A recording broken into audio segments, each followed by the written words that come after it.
لەبەر بەخێر بێن ئەگەر لەبەر ئێستانە دەست پێ بکەین تێڕوانین بەڕێزت بۆەوەی کە لە سووریا ڕوویدا چییە و کەوتنی بەشار ئەسەدیش چ پندێکی تێدایە کە دوای 53 ساڵ ئەم ڕژێمە کەوت. زۆر سپاس بنەوەی خۆم بۆ جەناب و تەلەڤیزیۆنی پێیان و مامۆستاش. لە ڕاستیە کاکەشیمەوەی کە ڕووەدا دەرەنجامی سەرکەوتنی ئیسرائیلە لە بەدوای ڕووداوەکانی 7 ئۆکتۆبەر. ئیسرائیل بەدوای ڕووداوەکانی 7 ئۆکتۆبەر توانی یا با بڵێن بیانوویەکی باشی دەستکەوت کە بتوانێت هەموو سنوورە نائەمنیەکانی خۆی وردە کۆنتترۆلکە ئەمنکە ئەوەی کە لە فەلەستین ڕوویدا بەرامبەر بە حەماس کە بێگومان لە ناو گروپی میحوەری سەر بە کۆماری ئیسلامی ئێران و دوجار هەروەش بوو بیانوویدایە دەستەوە کە زۆرتر فشار بخاتە لە جنوبی لوبناان و کوشتنی یەک بە یەکی سەرکردەکانی حیزب الله و تێکشکاندنی جبەخانەکانیان و دیسانەوە دوورکەوتنەوەی مەترسی ئەو مەترسی ئەمنیانەی کە لەسەر سنوورەکانی هەبوو بە بیانووی مەترسی. خاڵی سێم گەیشتە سەرەوەی کە دیمەشق وەکو چەقی ئەم هیلالی شێعی بە ئەو ئیمداداتانەی کە ئیسرائیل پێی وایە بۆ حیزب الله هات ئەبێ کۆتایی پێبێنێ بۆیە پێی وا بوو سنتەری ئەم هیلالی شێعیە و ئەم ئیمداداتی کە ئاگا بە حیزب الله لە جنوبی لوبناان دیمەشقە و بەشار ئەسەدە. بۆیە لە دەرەنجامی هەموو ئەو سەرکەوتنانە ئەوەی کە دوێنێ ڕوویدا بە نظری من ئیسرائیل دەوری نەخشی گەورەی هەبوو و دیزاینەکەی کردووە و تورکیانی بەچ بەڵگەیە چونکە هێزێکی سۆنی جیاواز ینی بە چۆن دیزاینەکەی کردن. لە ڕاستیە پێم وایە ئەم هێزانەی کە لە ناو سووریایە لە ماوەی لە دوای ڕووداوەکانی 2011ەوە دەسەڵاتیان گرتۆ دەست دەور و نەخشیان هەیە ئەم هێزانە هێزێکن کە لایەن ئەم وڵاتانەوە بەکارهێنرێن. ینی ئەگە دیقەت بی حرەکەی تەحریری شام جگەلەوەی کە لەلایەن تورکیاوە بەکارهێنرێ و هەڵە سوندرێ و ئەم گروپانە موحەد دەکرێن و دەور و نەخشیان پێدرێ. ئیسرائیل پێویستی بەوە هەبوو کە کەسێک کە هێزێک ئەمە ئەم سینناریویانە بگرێتە ئەستۆی خۆی و هەندێک قسە و باس هەیە کە لەگەڵ حەسەدەشدا نووسانی کردووە خۆش بەڵێ خۆ تورکیا دوو جوڵی تورکیا لە ماوەی ڕابردوودا کاک حەکیم دەلالەتن لەوەی کە نیگەران بوو لە پەیوەندیەکانی هەسەدە و ئیسرائیل یەکێکیان ئەو سەردانانەی بوو کە بۆ سووریا کردی و لەگەڵ بەشار ئەسەد کۆبەوە کە یود کە داواکار بوو بە ئەو ناوچە کوردنشینانەی کە گەوتونە دەستی هەسەدە و نائەمنی سنوورەکانی تورکیای نائەمن کردووە با بکەونەوە دەست ڕژێمی بەشار ئەسەد کە بەشار ئەسەد داواکاری تورکیا بەڵێ داواکاری ئەردۆگان بەشار ئەسەد هەم ئەمەی قبول نەکرد ئەم ئێرانیش ئەمەی ڕازی نەبوو. خاڵی دووەمیشانەوە بوو کە لە ماوەی دوو سێ مانگی ڕابردوودا دیقەتدا تورکیا باسی لە پرۆسی ئاشتی کرد تەنانەت باڵانەتەوە پەرستە ڕادیکاڵەکەی تورکیاش باخچەلی و ئەردۆگان هاتن باسی دیکردانەوە و هاتنی ئۆجالان بۆ پەرلەمانوانە ئەوەش مەسیجێک بوو کە تورکیا ئەیزانی لەم بارودۆخی سووریا بەم حاڵاگە ئەمانە دەلایلن بۆی کاکن هەیەی تەحریری شامێک کە لە ماوەی 10 ساڵی ڕابردوودا جگە لە ئەدلب هیچ پێگە و موقعێتێکی نەبوو و هیچ جوڵەیەکی نەبوو لە هەموو شەڕانەی کە کردوێتی بەرامبەر هەسەدە دۆڕاندویانە. ئەوە چ خێرە لە ماوەی 11 ڕۆژە ئەتوانێت دیمەشقیش بگرێ. ئەمە هەندێک لە سەرچاوەکان باز لەوەکەن جگەلەوەی کە هەیەی تەحریری شام کارکتەرێک بۆ تورکیا بەکارهێنێ و دەور و نەخشی هەبووە ئەو هێزانەش کە ئەمریکا تەدریبی پێکردوون لە تەنەف لە ماوەی ڕابردوودا بە تایبەتی فەیلەقی پێنج ئەو دەستگا مخابراتیەکانی وەکو ئیسرائیلوانە کە دەور و نەخشیان هەبووە فۆکەسیان خسۆتە سەر گەورەترین شار کە بە دەست ڕژێمی بەشار ئەسەد و حەڵەب بوو وتکار کە حەڵەبەکەی وردە ئەمانە هەموو یەکەوێ و ینی ممکن نییە حرەکەتێکی ئاوە بە خۆ ڕێژەی هێزە چەکدارەکانی 20,000 چەکدارەی لە باشترین حاڵەدا 20,000 چەکدار خێرە چۆن نتوانێت لە ماوەی 11 ڕۆژە بۆیە قسەکەوەیە کە بەڵام تورکیا بۆ ئەم دەور و نەخشی هەبوو. تورکیا خاڵی یەکەمی ئەوەیە کە پێی وایە ئەبێت لە هەموو سینناریۆیەکە کە هەر کەس دیزاینەکەیەکە بەشدار بێت لە سووریا بە خاتری ئەوەی ئەو ناوچە کوردنیشەنانە کۆتایی پێبێنێ و ئەو مەترسیە گەورەی کە تورکیایی بینێ بە دروستبوونی دەوڵەتی کوردی یا منطقەیەکی فیدرالی لەو منطقانە کۆتایی پێبێنێ. بۆیە بە نەزەری من ئەمە ئەوە جگەلەوە کاک یان تۆ دیقەت بە هەشتی سپتەمبەر دەوڵەتی بەشار ئەسەد ڕوخێ و ڕاکە 7 ئۆکتۆبر ئەمانە لە دەوحە کۆبنەوە بووی کە چارەسەری بارودۆخەکە بکەن چارەسەری بارودۆخەکە ناکەن هەندێک لە سەرچاوەکان ئەڵێن سعودیە و قەتەر و ئیمارات و ئوردن بەشێکی زۆر لە فەرماندە عسکەریەکانی بەشار ئەسەدیان لە ژێرەوە کڕیوە بۆی کە بەرگری نەکەن و دەوڵەت بکەوە بڕوە و وەکوتم ئەمریکیەکان ماوەیەکی زۆر بوو تدریبیان بەم فەیلقی پێنج کردووە لە تەنەف بۆی کە بەشدار بوون ئەو فەیلقی پێنج ئۆپۆزیسیۆنی سوودیان نەخێر ئەمانە لە ناو سوپایە بوون ئەمانە بەشدارن هەمویان بەشدار بوون لەم سینناریۆیانە بەشدار بوون بۆچی بۆ قسەکەوەیە کە هەمویان ڕێکەوتون وەزایدنەوەی کە تۆ پرسیارت کرد مەسەلا مۆسکۆ بۆچی لە پشتی لە ئێران و سووریا کرد پشتی بەشار ئەسەد لە ڕۆڵ و هەژمونی ئێرانیش خۆ بۆ خۆمانە زانین مەسەلەن ئێران مۆسکۆ هاوپەیمانێکی گرنگی ئێران بووە و زەرمەندی یەکەم لەم ڕووداوانەی سووریا ئێران بوو و مەسەن هیلالی شیعیتێک شکاوە و حیزب الله ئیمداداتی پێناگا و ئەو مەترسیانەی کە لە ڕاستیە مثلەن هێزێکی سەرەکی لە شەرقی وسەتا کە بەردەوام ڕوبەڕووی ئیسرائیل بۆ کۆماری ئیسلامی ئێران و میحوەرەکەی بوون ئەمە بە تەواوی مەسەلەن پەچی کەوتۆ یان مەسەلەن شکستی خواردووە هەموو دەواازە سنووریانەی کە ئیمداداتی پێگەی بۆ هێزەکانی لە دیمەشق و لە حیزب الله هەمووی گیراوە چ دەواازەکانی ئەبوو کەمال و قائیم و چ دەواازەکانی تەدمور و هەموو ئەوانە کەوتو هێزەکان لەبەرەوە ئەو مەترسی گەورەی دروستکردە بەڵام مۆسکۆ بە نظری من مۆسکۆ لەم گەلە کۆمەکەیە بە جۆرە لە جۆرەکان یعنی ڕێکەوتنێکی ناڕەسمی ڕانەگەیەندراوی نێوان مۆسکۆ و واشنتۆن هەیە بەوەی کە بەڵێ دەربارەی ڕوخانی بەشار ئەسەد ئاگادار بوون مۆسکۆ بێگومان ئاگادار بوون ئەگەر ئاگادار نەبوون مەسەلەن چۆن نەکرێ ئەو حرەکەتە سەری ئەڕووبدا چکە رووسیا جگەلەوەی کە رووسیا بۆچی رووسیا بوونی هێش رووسیا بە پشتیوانی ئێران نەیان هێش سووریا لە بەهاری عەرەبی بکەوێ بەڵام قسەکەوەیەکە بنکەیەکی هێزی ئاسمانی رووسیا لە فڕۆکەخانەی حومەیمیمە و بنکەی باس لەوەکە نزیکەی 120 بنکەی عسکەری و ئەمنی و مخابراتی مۆسکۆ لە تەرتوس و لازقیان مەسەلەن چۆن ئاگادارنی ئاگادارە بەڵام قسەکەوەیە بۆچی ئەمەی کرد یەکێکیان ڕەنگە پەیوەندی هەبێ بە داهاتووی ئۆکرانیاوە بەڵام لەوە گرنگتر بە نظری منەوەی ئەو خۆشحاڵی پۆتن بەرامبەر بە ترەمپ وە باشکردنی پەیوەندیەکانیان و چارەسەری خەیرانەکانیان مۆسکۆ بە قەناعەت گەیشت بوو کە ئەبێت دیارەک پێشکەشی ترامکە پێشەوەی بێتە بیستیمان بێتە کۆشکی سپی ئەوش قوربانیەکەش بەشار ئەسەدا وەیچیش لە بەرژەوەندەکانی ئەمریکا لە ئێستا ناگۆڕێک و ترام ئەمڕۆ خۆشی وتی بەشار ئەسەوتی مۆسکۆ پێشتریشی دەست نەکەوتەوە تێناگەین بۆچی پشتیوانی لە بەشار ئەسەد دەکرد قسەکەوەیە بە نظری من ڕێکەوتنێکی ڕانەگەێنراوی نێوان مۆسکۆ واشنتۆن هەیە و وڵاتانی کەندا و دەخالەتیان هەیە وەکوتم پارەیەکی زۆریان سەرف کردووە و بە لە هەمان کاتا ئیسرائیل دەور و نەخشی زۆری هەیە و تورکیا کارکتەری سەرەکی جێبەجێکردنی پلانەکەیە چکە تورکیا ئەو دوو جوڵەی کە پێشتر باسم کرد لە مانگی ئەیلول و مانگی داتوە بەشدار پێ نەکرا بوو بۆیە ترسی لێ نیشت بوو بەڵام کاتێک کە بەشداری پێکرا ئەم دەور و نەخشەی پێدرا بێگومان ئێستا سووریا جوگرافیا و جیۆپۆلیتیک و دیزاین و نەخشەی سووریا بە جۆرێک گۆڕاوە کە هەرێستا کاتم مەسەل ئیسرائیل ڕایگەیاندە بوو کە ئەوان ڕێگا نادەن بە هیچ هێزێک کە مەترسی بێ بۆ سنوورەکانی نێزیێتەوە سوپاس نەخشەی ئێستا سووریا یاخود ئەوەی کە زۆر پرسیاری کورد دەکرێت باردۆخی کورد لە سووریا چاوەڕان دەکرێت ئێستا نەخشەکە دابەشبوونەکە چۆنە نەخشەی سووریا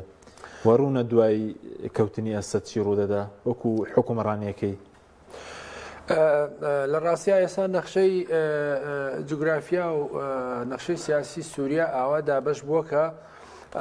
لە 140 بۆ 40 خاکی سووریا کەوتە دەست هێزە کوردیەکان ینی لە منطقەی دێرە زۆر و ڕقە و تەبقە تا ئاگاتە حەسەکە و کۆبانی و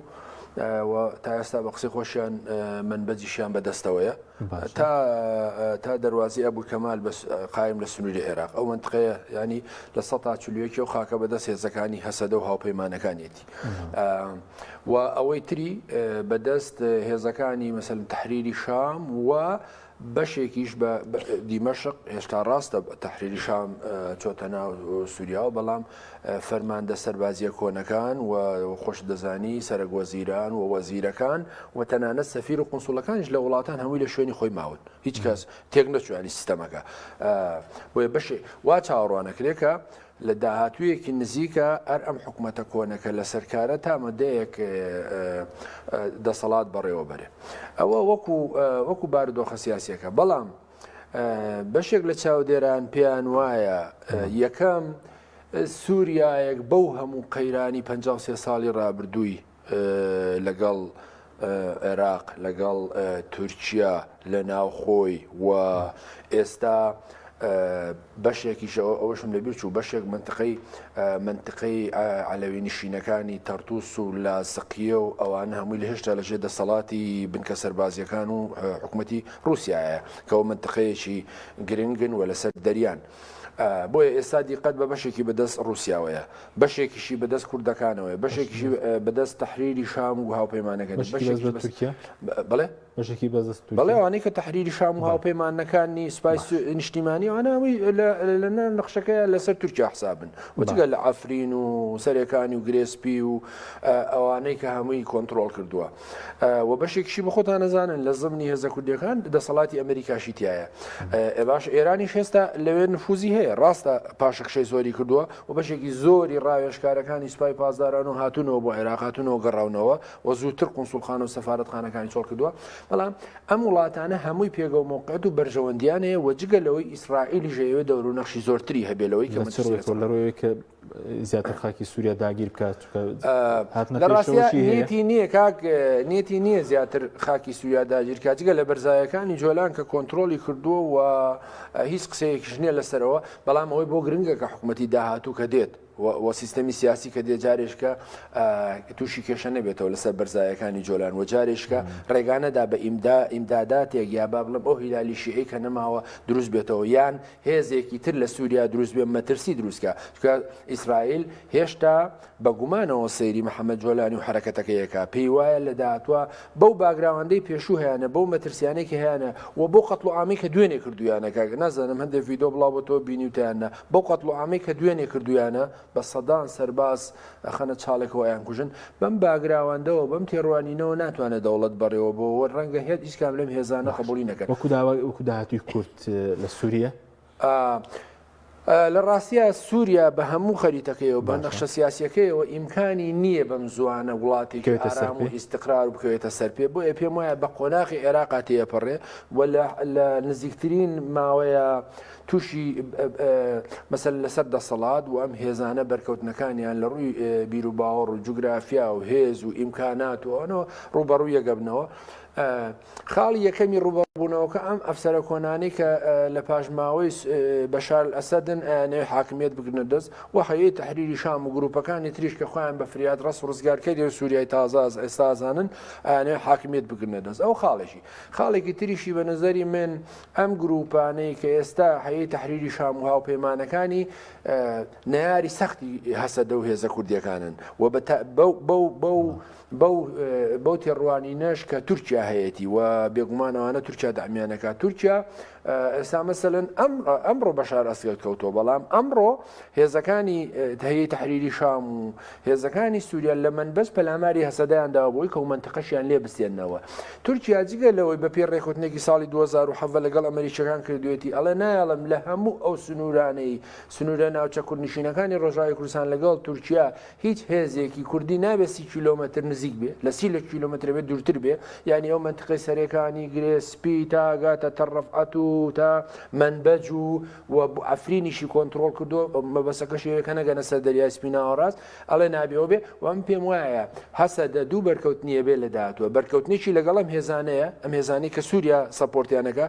بەچوونی تورکیا ئەفو سەپۆرتیانەکە بەرکەوتنێکی تریشی لەگەڵ ئەنە کەسەیە ئێشتا پێم وایە چۆنانە کەسەیە سە پێشتر بڵێن پێدا کە حیزبێکی کوردێکی سەر سەڵاتدارە ئەنە کەسە ئەوان حزبی کوردینی بەڵام لە تورکیان و لێرەش پارتی پاڵپشیانەکە ینی بەرکەوتنەکە چی دەبێت قسەکەم وەیە کە ئەنە کەسەش ڕەنگە لەم هەلومەرجە ئەوەی ڕابردوو قبول نکات چکە ئەوانە یانی هێزی خۆیان هەبێ مەسە هێزی ڕۆژیان هەیە دوای بیگەڕێنەوە ڕۆژاوی کوردستان شتێکی وا بکە هێزی ڕۆژ بە 5,000 سەربازەوە بە 5,000 پێشمەرگە و ئەیانەوێت بەشدار بن بەڵام هەسەدە و پێدا پێشتر وایان ئەڵێن نابێ هیچ هێزێک لە دەرەوەی هەسە دەبێت لە دەرەوەی ئەوەی کە فەرماندەیەکانی ئێمە بێن نە ئاسایش نە پۆلیس نە دژەتیرۆر نە هەر هێزێکی تری مەدەنی وەتەنانەت ئەنە کەسە مەسە من ئەمڕۆ گوێم ئەم دوو ڕۆژە دوو جار جووم لە کاک ئیبراهیم برۆ بوو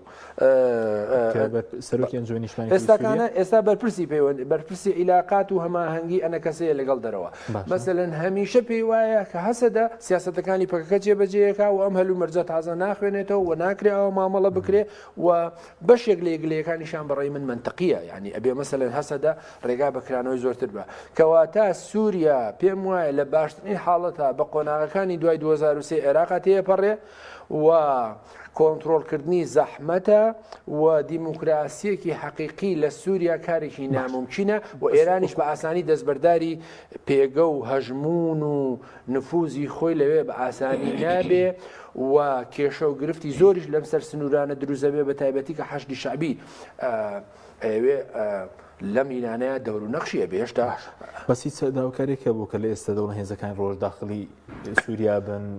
بەشدار بن لەوەی کە بەردەوام ئەمە داواکاری ئەنە کەسەیە بەردەوام ئەمە داواکاری ئەنە کەسەیە و هەسە دەڕەتیەکاتەوە مەسومەیەوانە چواچی و پۆسونیا بەشداری لە کەوتنی ئەسەد بەشداری بکەن و کۆزی سەربازیەوان هیچ هێزێکی سەربازیان ڕێگایان پێ نەدراوە ئەوان وەکو جەناب دوتر لەلایەکەوە هاوپەیمانی تورکیا بوون لە مدەتێکی زۆرە و لەلایەکشەوە مەسەلەن هاوپەیمانی پارتی دیموکراتی کوردستانن و ئەمەش واکە مەسەلەن پێگو نفوزی ڕەنگە پارتیش لە سنوورەکانی ئەو منطقانە پێگە و هەژمونی زۆرتر بوێ زیاتر بکە و کە حەسەدەش پێ بێگومان هەسەدا بە شێوەیەکتر پارتی کرێکارانی کوردستان ڕەنگە ئەوانە ڕەت کاتەوە وەیە بە نظری من کورد یەکێکە لە هەرە ئەنسورە ئەساسیانەی کە لە سووریا بەڕێوە بە بەڵام یەکشە لەو ئەنسورە ئەساسیانەی کە مەترسی گەورەش لە بەردەمیە مامۆستا تو بۆ کورد نۆری عێراق دێت یاخود باردۆخی عێراق جیاوازترە لە ڕاستیە کاک هەشیم سەبارەت بە کورد کە بەشێکی هەسەدە نوێنەرایەتیەکە بەنظری من تا ئێستا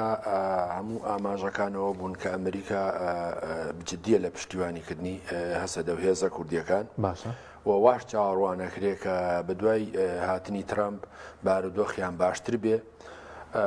تحصیل حاصلیشە لەناو ئەو پێکاتە ناهۆمۆجین و ئەو سیستەمە سیاسی ئەو باردۆخە ئاڵۆزەی ئێستای سووریا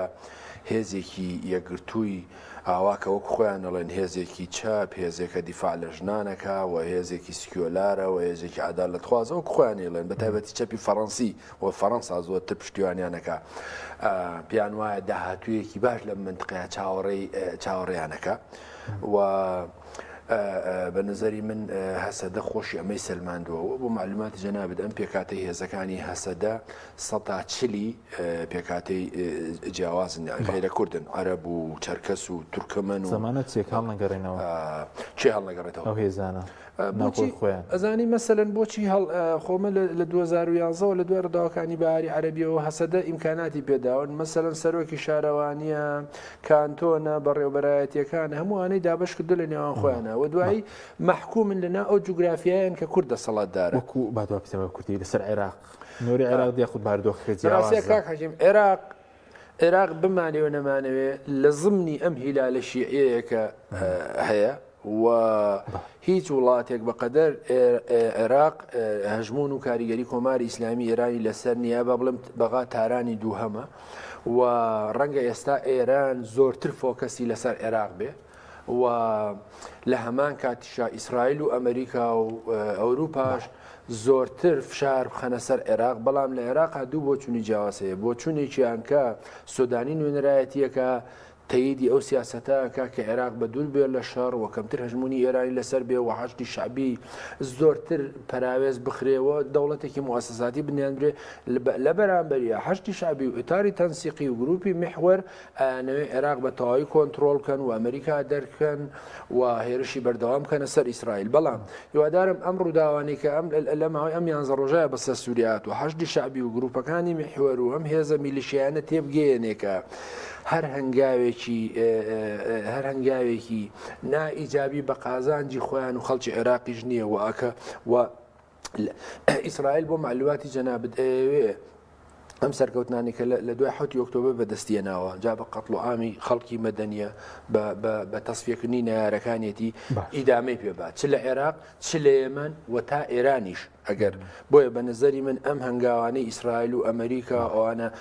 بەم دەرەجە یەکبەیەکە بۆیە کە ئێران تێبگەێنن کە بێتە پای دانووسان کەواز لە چەکی ناوەکی بێنێ بەس من نازانم ئێران مەسەلەن تا ئێستا ئەتوانێت خۆی لەگەڵ ئەم هەلومەرجە بگونجێنێ یا بەردەوامە بێ لەسەر هەژمونگەرایی خۆی بەرامبەر بە ئەمریکا و ئیسرائیل. بەڵێ سوپاسان دەکەم زۆر سوپاس بۆ کاژێنەوە حوسێن مامۆستا عومەر عەلی سوپاسان دەکەم سوپاس بۆ بینەرانی بەڕێز سوپاس بە هاوکاران خواتان